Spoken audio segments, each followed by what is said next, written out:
रुचकर स्वाद यूट्यूब चॅनलमध्ये आपलं खूप खूप खूप मनापासून स्वागत आहे। बाहेरचं खायचं म्हटलं तर आपल्याला नको वाटतं आणि घाणही वाटतं।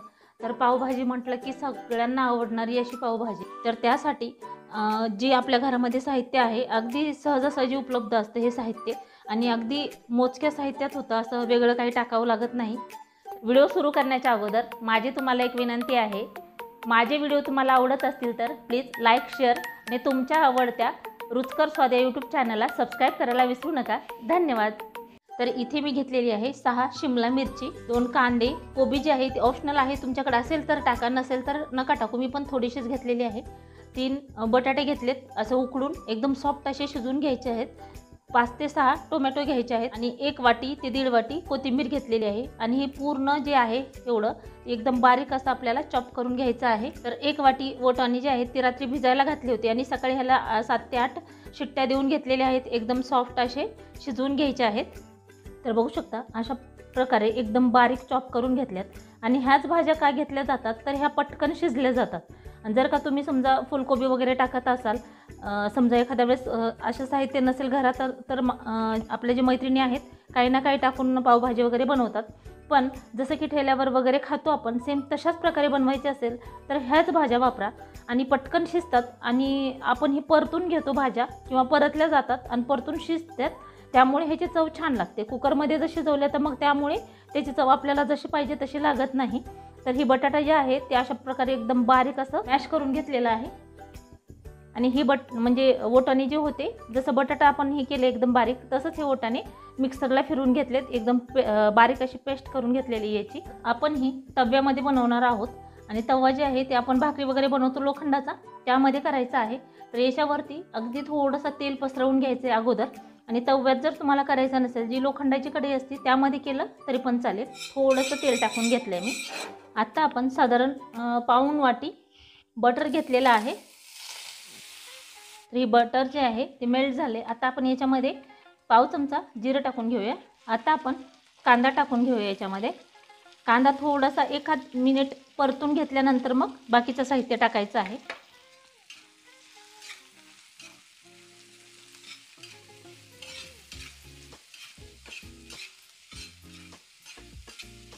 तर आता आपण ही कोबी, शिमला मिरची आणि टोमॅटो हे सर्व टाकून छान असं परतून घ्यायचं आहे। आणखीन थोडंसं बटर ॲड करूयात आपण। अद्रक लसणची पेस्ट आणि ही पातळ पेस्ट आहे, पटकन भाजल्या जाते त्यामुळे। 1 चमचा धने जिरे पावडर, 1 चमचा चिली सॉस, जे की तुमच्याकडे असेल तर टाका आणि जर का नसेल तर आपली साधी मिरची पावडर आहे ती टाकलं तरी चालेल। वाटी कोथिंबीर आत्ताच टाकून घेऊया आणि नंतर थोडीशी ॲड करायची आहे। हलवून घ्यायचं आहे हे साधारण 3 ते 4 मिनिट ही भाजी परतून घ्यायला लागले। तर आता आपण ही मसाले टाकल्यामुळे व्यवस्थित मिक्स करून घेऊया।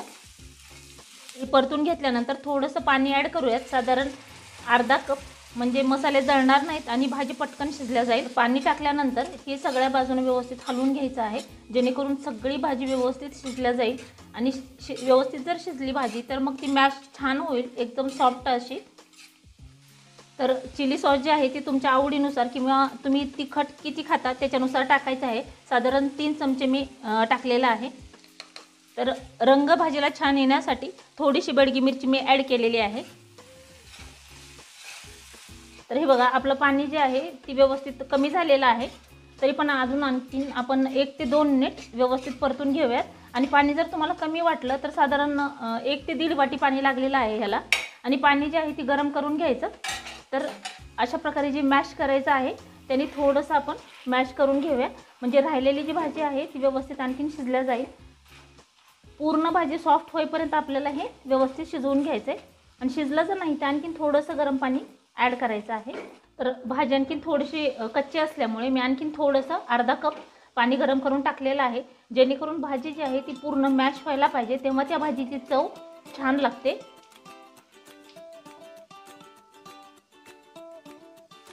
तर बघू शकता आपली भाजी जी आहे छान मॅश झालेली आहे आणि जी आपण बटर टाकलं होतं ते सुद्धा अशा प्रकारे वरती आलेलं आहे। हे जी बटाटा आहे हे टाकून घेऊया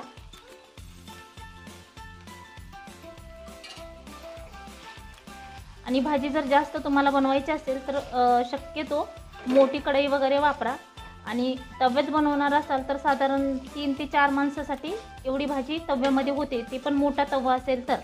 आता आपण ही जी वाटाणे आहे, वाटाण्याची पेस्ट ती टाकून घेऊया. ही व्यवस्थित मिक्स करून घ्यायची आहे. तर बघू शकता आपली पावभाजी जी आहे ती तयार झालेली आहे. आता आपण याच्यावरती आणखीन थोडंसं बटर टाकून घेऊया. तर अशा प्रकारे एकदम मस्त आणि झणझणीत अशी आपली भाजी तयार झाली. तर शेवटी मसाला का घालायचा, तर ह्याचा स्मेल किंवा जी स्वाद आहे ती जात नाही.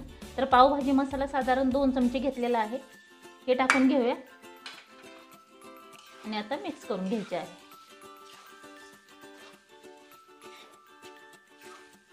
एकदम सॉफ्ट अशी आपली पावभाजी झालेली आहे.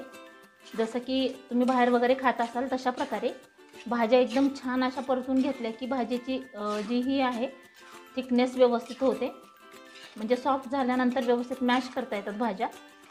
तर अशा प्रकारे आपली पावभाजी तयार झाली. आता आपण ही भाजी जी आहे ती काढून घेऊयात. तर आपली भाजी तयार झाली. आता आपण पाव थोडासा भाजून घेऊयात. याला असं मध्यभागून कट करायचं आहे अशा प्रकारे. तर पॅन गरम झालाय, थोडंसं बटर टाकून घेऊयात आणि याच्यामध्ये थोडंसं चिली पेस्ट टाकायचं आहे, जेणेकरून पावाला थोडासा तिखटपणा येईल. आणि जर का तुम्हाला नसेल टाकायचं तरी पण चालेल.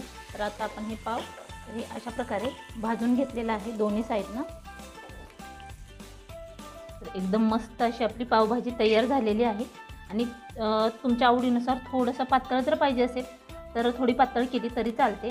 आम्हाला अशीच आवडते, त्यामुळे अशा प्रकारे केलेली आहे. थोडीशी कोथिंबीर टाकून घेऊया. याच्यावरती बटर, हे जे गरम केलेला आपण पाव आहे ते ठेवून घेतलाय. तर अशा प्रकारे आपली पावभाजी घरच्या घरी चवदार आणि मस्त अशी झालेली आहे. तर अशा प्रकारे तुम्हीही एकदा नक्की ट्राय करा. व्हिडिओ आवडला असेल तर लाईक करा, शेअर करा, सबस्क्राईब करा आणि पूर्ण व्हिडिओ पाहिल्याबद्दल धन्यवाद.